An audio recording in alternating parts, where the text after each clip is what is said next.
Learn with Kartiki and Stu. Hello friends, welcome to my channel Learn with Kartiki and Stu.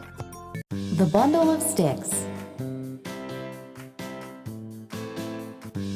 A farmer had 4 sons. The 4 sons were hard workers, but always quarreled among themselves.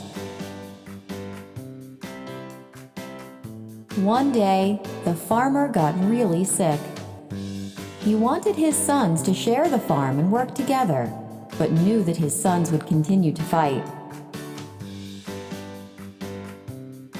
The farmer decided to teach them a lesson. He called his 4 sons.